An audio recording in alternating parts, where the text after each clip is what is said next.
What's up, clinical athlete? Great question came up the other day as I'm about to step into the gym here at 301 Strong about mobility work. And do I think mobility work has value? Now, this is something that's been addressed in a recent Level Up, well, that was manual therapy, but a recent Level Up podcast. And this is a difficult subject because a lot of people are very polarized by this and have their own biases. My personal bias is pretty simple, and I think I've made it clear. I think we should be doing as close to the task as possible. So, in regards to stretching and foam rolling and releasing and grastening and taping and all this other stuff, I feel like, at least from what the evidence is showing me, from my interpretation of it, that doing activities that are as close to or similar to the task goal will get us a better result in the long run. Mainly because we get skill acquisition on top of some of the actual mobility benefits.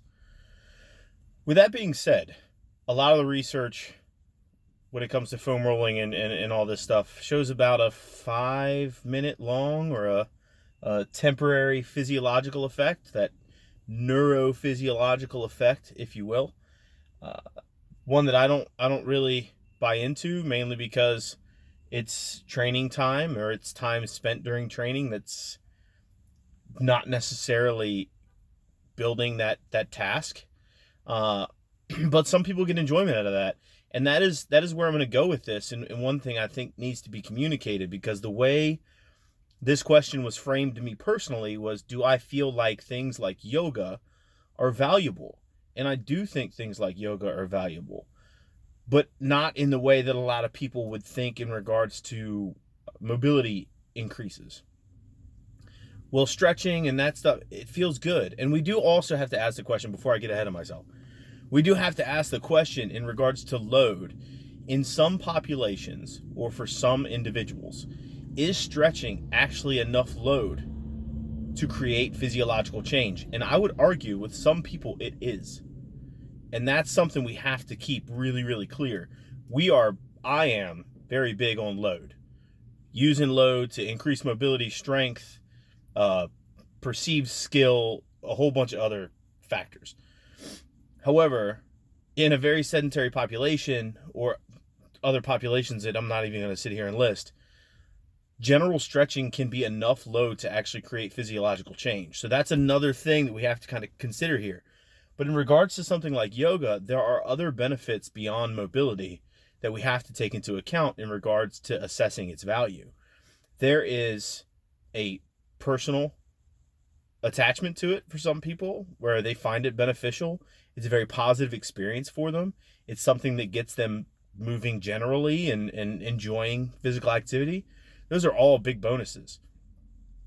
There are stress relief effects, and regardless of how you view stress or fatigue, if, again, somebody can find enjoyment out of these things, then it's probably a net positive.